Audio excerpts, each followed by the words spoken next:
Okay, good morning and welcome to councillors and staff and those joining online and in the public gallery for this special council meeting. Please note that today's meeting is being live streamed and can be viewed by the general public via council's Facebook page and later uploaded to council's website.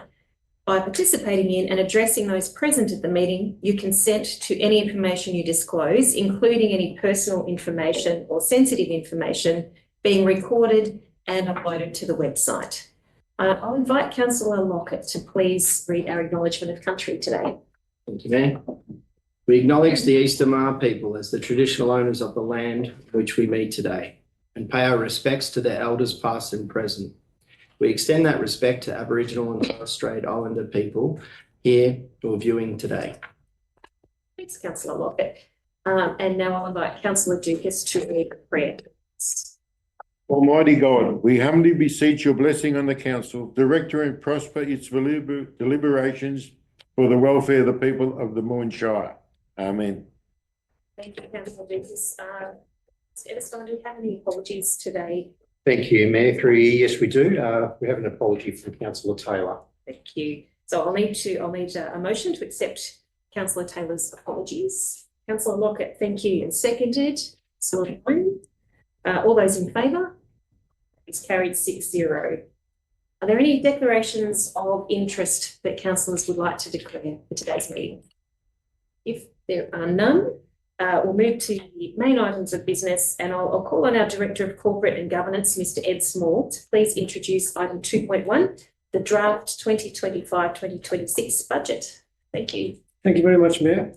Councillors, I will just like to spend a few minutes just running through the highlights of this budget because it's been such a big process for all of us. So the councillors have been largely involved in working with Office to prepare this budget. We started off by having community input through the council plan process. And the intention with this budget recommendation today is that we invite for further comment from the community to get further feedback specific on the draft budget that we've got. So community members who wish to make a submission will find information on Engage Moyne, and our budget papers will be on the website, and they'll have a 21-day period in which to make a submission. The intention is for council to consider these submissions and the budget itself at the ordinary council meeting of the 23rd of June. So the main factors in this budget I want to talk about today are the rates, the operating results, and also the capital works.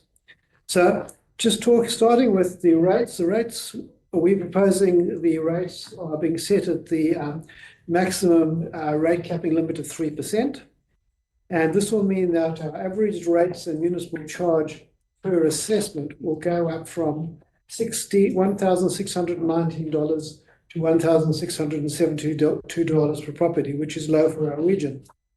We've only had a small number of assessments increase over the past 12 months.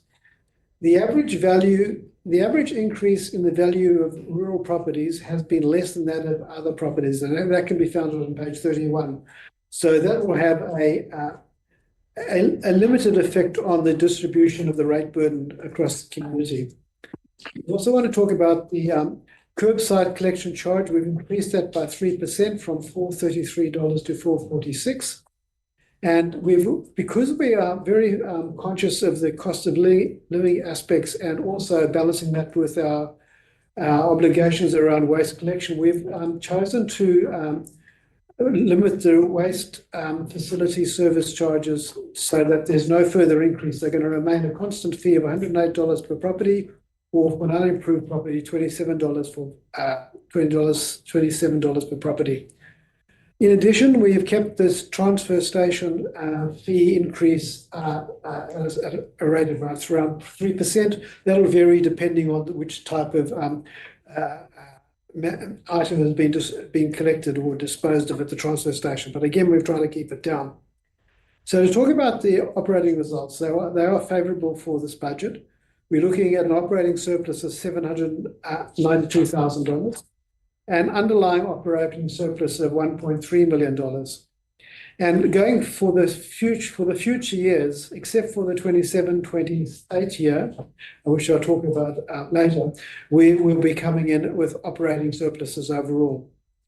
The major change between 24-25 budget and 25-26 budget is a reduction in capital grants. In other words, the money we receive from external parties, the state or federal government in the main, to fund our capital activities, and that's gone down from 16 million to 8 million. These lapse programs include remainder of the remote roads program. We've got 5.8 million to fund the Chatsworth Road. That funding has lapsed. We've also had local roads and community infrastructure funding, including from the Department of Department of Sport and Recreation, of 4.6 million. So obviously you can see that's a significant reduction in our capital grants. Our expenses per rating assessment have only increased by 1.7%, in other words, to $5,195 per property. So again, it's showing the council is showing restraint in the increase in expenditures. We're facing significant additional compliance costs and requirements and costs across the board, including in community services activities and in governance, and improving our IT systems to enable more accurate and more detailed reporting. And along with many other organisations in Victoria, we're faced with these increased cost challenges. We're continuing our partnership with Corangamite and Warrnambool councils in developing the new coastal IT system. The increase in salaries of 7.6% is reflected in a budget. It's 1.8 million. Around 900,000 that is due to increases from the enterprise agreement.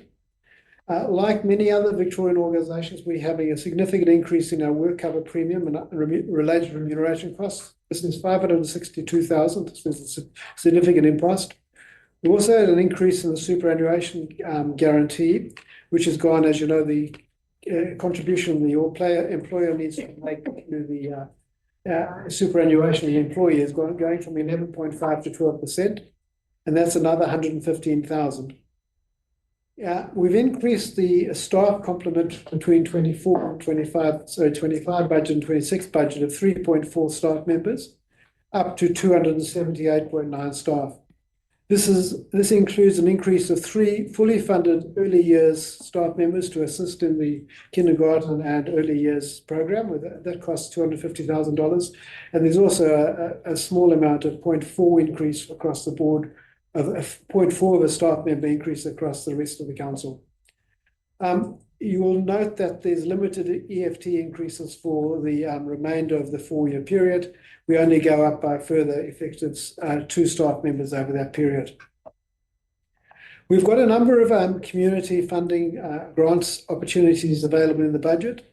This includes a community assistance fund of 202,000, the festival and events program of 120,000, the recreation reserve grants of 85,000, public hall funding for 53,000, and also the carbon offset program of 51,000. So over the course of the year, the opportunities for the submissions to be made towards each of those programs will be available. I'd just like to talk briefly about the capital works program. We've managed to retain a high level of capital works for 25-26 budget. This is $27 million. And we're going to retain a high level for the remaining 4 years as well, which is very good. Of that 27 million, 17 million is going towards roads and bridges, which we know from our community feedback is a very significant area of concern for our community.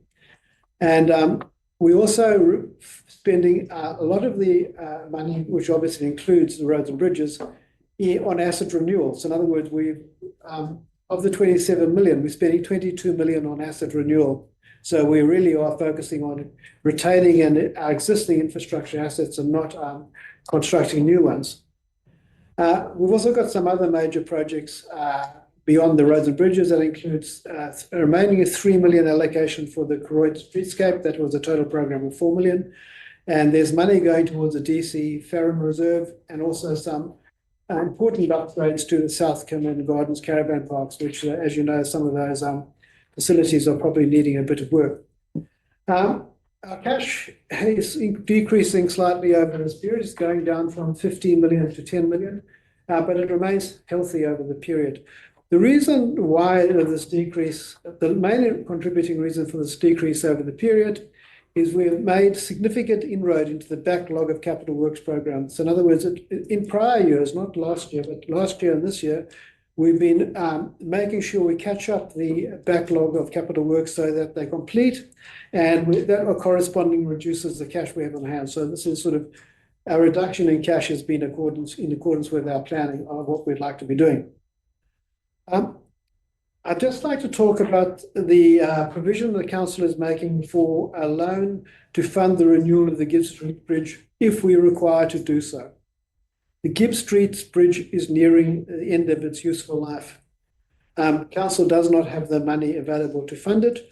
We've really tried very hard to seek alternative funding, and currently we've got a application for the Round 2 Federal Safer Local Roads Grants Program, and we are rather hopeful we could get some money from that. If we do get some money from that, then we will probably not be required to draw down the loan, or if we were required to draw down the loan, it'd be a small amount. Gibbs Street Bridge is one of the last timber bridge in the municipality. And this bridge is a key access route into Port Fairy. It services the local workforce, local residents, tourists, and also, of course, emergency services. If this bridge was not replaced, the additional journey back into Port Fairy from the other side of the river would be 15 minutes. And if in event of emergency services, that would be important. This bridge averages 4,000 journeys a day, and this doubles or triples over busy periods. So what council is proposing to do is to put in place a facility to draw up to $10 million if it has made provision to draw $100,000 by way of loan this year and a further 9.9 in the following financial year. Any drawdown of this from this loan would require another specific council resolution or further council resolution, depending how the council structures it. If we draw down the maximum of 10 million, the repayments over a 20-year period would be about $800,000 a year. So hopefully we will not be required to use that. The last thing I'd like to touch on is the Emergency Services Volunteer Fund. We haven't made any provision in our budget for additional costs associated with this because this is late-breaking government policy and legislation. But I must draw to the community's attention that we're obliged to collect this under regulation. If this goes through, we're obliged to collect these funds on behalf of the government. We can't not do so. Thank you, Mayor. That's my presentation. Thank you very much for your detailed presentation, Mr. Small. I'll open it up now for questions from councillors. Councillor Mortlake. Thank you, Mayor. Just to clarify, the Gibbs Street Bridge, 4,000 a day, is that average or is that in summer? Yeah, through you, I can take that. Yeah, that's right. So we've had councils on the bridge for, and yeah, that is the activity. So a lot of journeys are across it twice a day. So yeah, and that's across a 24-hour period. Thank you. Thanks, Mark, for the papers. Yeah. Wow. Thank you. Any other questions? Councillor Ryan. Yeah, through you, Matt. Not so much a question, but more of a statement. The town of Port Fairy and Moyne Shire as a whole really require the use of Gibbs Street Bridge for residents and tourists and emergency services alike. So although we are in a position where we are looking to take out a loan, we still encourage federal government to strongly consider financial assistance to support council's requirements to deliver on our bridge projects. As Mr. Everstein stated, 400 journeys per day. The bridge is heavily utilised. 4,000 journeys per day, sorry, 400 wouldn't be a lot. And it's heavily utilised by emergency services and town connectivity. So we strongly encourage federal government support because as a local council, we are in no way financially able to do this without external support. Thanks, Councillor Ryan. Are there any final questions? Yes, Councillor Jenkins. Thank you, Mayor. Mr. Small, in the papers before me, it's got an increase in work cover premium of 462,000. Is that because of claims, or is that just the government putting up the, I suppose, the percentage that they take from us? Through the Mayor, Councillor, that's a combination of the two. Basically, we have some longer outstanding claims which we're busy working our way through. Not a large number, but some, and that impacts on the premium. And also, there is a significant increase across the board for Victorian organisations. Okay, thank you. One more. On page 32 of 50 in our report, under waste facility service charge, it's got improved and unimproved, and it seems that there's no percentage increase. Is that correct? Through the Mayor, yes, Councillor, that is, there is no increase there. That was a deliberate decision of Council in order to give some small cost of living benefit. Okay, so if you look at that page, the next one down, type of charge, the heading, has got waste facility service charge, 0.35% increase. And if you go down one further, waste service charge, 3.11% increase. So am I reading that wrong, or are they different types of charges? Because it all comes under the heading waste service. I could respond to that, please, through the chair. Basically, it's also about the number of properties that would be levied with that charge. So it's a variation in the number of properties that are being, there's obviously been an increase in the number of properties eligible for that charge. So that increase would be because we've got more people using the charge. Yes. All right. But so the waste service charge, isn't that the tips? The waste facility service charge through the Mayor is the tip, but it's not actually, it's a general charge as to have the facility, the tip available. So there's also a transfer fee charge if you go, a fee that you pay when you go to the tip. This is the same as been in prior years, Councillor. But if there's no tip charge fees, I mean, the fees to get rid of your rubbish at the tip might change, but what we pay, it's a waste facility service charge, isn't that the charge that we send the government? No, through the Mayor, there's a state government waste levy. That's what we return to the councillor. It's right. Page 32. That's Okay then. So it's an increase, a population increase use of tips. Yes. That gives us that more small change. Okay, I can live with that. Thank you. Any other questions? Councillor Murray. Thank you, through you, Mayor. I just wanted to highlight what I think is one of the real strengths in this budget is the $27 million that we're investing in our capital works. Mr. Small mentioned 17 million of that on roads and bridges. Roads, bridges, it's what we hear all the time as councillors. It's a big priority for our community. And I think that we've really delivered on that. And as a smaller council with a smaller ratepayer base, I think the fact that we can contribute $27 million to the capital works is really amazing. So I think it's great. Thank you. Thanks, Councillor Murray. If there are no final questions, we do have an officer recommendation here that the draft budget be released for public consultation for 21 days. So I'm seeking a mover for the motion that's in front of us. Councillor Murray, seconded by Councillor Lockett. Councillor Murray, do you wish to speak to the motion? Thank you, through you, Mayor. No, I'm interested now. We've done a lot of work on this as councillors, and I'm interested now for it to go out publicly and gauge the community's thoughts on this. Nothing further. Thank you, Councillor Murray. Councillor Lockett. Thank you, Mayor. Agree with Councillor Murray. We really encourage we say this a lot, but we really do, particularly with the budget. We've spent quite a lot of time on it as councillors and with staff, of course, fleshing out what we think is a financially responsible budget, with also, looking after. We've got a lot of capital works, but also it's a very tight financial time at federal and state level. I'm calling it the Simon and Garfunkel budget because we have a bridge over troubled water, of course. That's the big elephant or bridge in the room. Feel free to write that down, Standard. I reckon that's a good quote of the bridge over troubled water. If we put it out and get no feedback, it might be the Sounds of Silence budget. Also to quote Simon and Garfunkel, but Might be Charles Bridge over calm.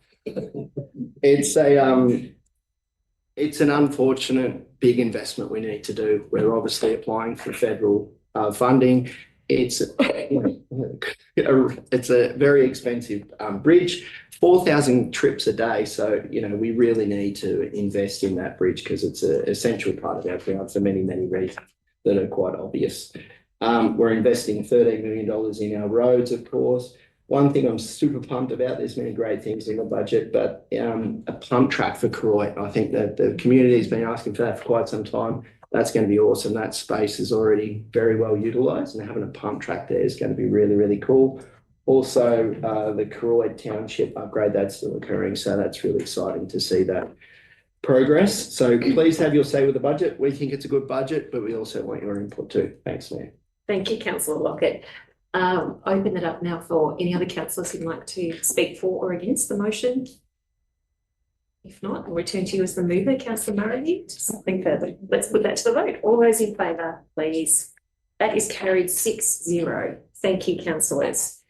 Item 2.2, again, Mr. Small, if you could talk us through the draft revenue and rating plan for 2025 to 2020. Thank you, Councillor. Councillor, part of the suite of strategic documents the incoming council needs to determine is a revenue and rating plan, which is meant to provide some guidance to the council in preparing its budgets over its life, and also provide some comfort to the community as to how the council is going to be going about raising revenue and the rates in particular. So we've proposed to put on public consultation this draft revenue and rating plan for the period 25 to 29, which is the life of this council. And what we have done is based this plan largely on the existing plan. In other words, we're following the sort of model of no significant variances to the approach to revenue and rating. So at least there's a consistency and no sort of nasty surprises for the community. So we're proposing to retain a uniform Shire rate. In other words, we're not going to have differential rates, and we're proposing to retain the municipal charge set at 15%. That's the flat charge that every property will be charged. So effectively, those are the two major decision we need to make. We're going to be using capital improved value. So all of the major elements of rating remain constant from what we had previously, and we are now proposing that we seek public consultation in relation to this. I note that the consultation note on page 74 does say by the 4th of June. That note is wrong, but the advert that goes out will have the correct day because it's meant to be 20 days from now. So thank you very much, councillors. Thank you very much, Mr. Small. Councillors, are there questions? Revenue and rating plan. No? Okay, I'm seeking a mover then, or a motion. We do have an officer recommendation. Thank you, Councillor Ross. And seconded, please, Councillor Murray. Councillor Ross. I've got nothing further to. Thank you, Councillor Murray. Thank you, through you, Mayor. Just to our community, I would love to have no rate increase. That would be lovely. I think everyone would like that. And we do empathise cost of living. It hits council as well. So we have kept in mind that everybody's struggling. It's a very tight economic time for everybody in our community. And we have, wherever possible, tried to keep everything as low as we possibly can. So again, I would encourage everyone to have a look through the revenue and rating plan and make some comments, give your feedback and let us know how it's going. Thank you. Thanks, Councillor Murray. Other councillors? Yes, Councillor Lockett. Thank you, Mayor. It's kind of related, but I just want to obviously with rate increases and levies and things like that, I want to talk a bit about. I think it's a topic. Obviously, there's protests happening, and just a little bit of a shout out that we stand in solidarity with our against the levy increase, but also wanted to highlight the strength and resilience of our farmers. There's a lot of talk about obviously how difficult things are at the moment. It's looking at possibly one of the biggest droughts on record in our Shire and in our region. We were talking about it this morning, earlier today, the resilience of our farmers. We often hear about how difficult and hard things are at the moment, but I really wanted to highlight, and I want the press to pick up on this and put this message out there. I would say our region is one of the most resilient regions possibly in the world. If you look at the amount of fires, bushfires, we've been through COVID, cost of living, floods, we're a very resilient community, and our producers and our farmers are the backbone of that community. So is the CFA. It could be catastrophic if CFAs are to fold. At a time when we need to band together more than ever before, in one of the most difficult times in our history, there's a bit of a movement at the moment of people potentially leaving the CFA. Now, I'm not saying being against that. I'm just saying as a community, we need to be resilient and stick together. So in some communities, the CFA is the backbone of that community, where a place where they meet and talk and be together. And I think that would be, out of all times to do that, that's not the time to do that. We need to stick together as a community and be as resilient as we can. We spoke about this morning about checking in on mates. Farmers are suffering, and we know that. So we encourage people to check in on your mates. There's many things happening in terms of farmers banding together. We need to do that, and we're trying to do that as best we can as a council. But for people listening, please check in on your mates. It's a simple, if everyone has a mate they check in on, everyone's checking in on each other. So whilst we stand in solidarity and things should improve and hopefully will improve, this time will pass. That's maybe not the most helpful thing to say, but we want our communities to stick together. However that looks, we see the big protests, and your heart breaks when we're driving up here and we see the CFA uniforms out everywhere. We stand in solidarity. We really want our community to stick together through this difficult time. Thank you, Matt. Thank you, Councillor Walker. Very well said. Any other councillors wanting to speak for or against the motion? If not, I'll return to you, Councillor Ross. I just added not only the farmers, the whole community. We've got to pull together and push forward. Agree. Yeah, thank you. Okay, let's put item 2.2 to the vote. All those in favour? Thank you. That is carried 6-0. And that being the final item on today's agenda, I'll close. Madam Mayor. Yes. After hearing Councillor Lockett's little spiel about the community, which is terrific, I know this is all about rate and revenue. Just highlight the fact that the Shires, after today's meeting, will put in the final touches to a Farmers' Day out on the Sunday, the 1st of June. I know that some councillors know more about than the others, but today we'll discuss going forward. So it'll be a free day.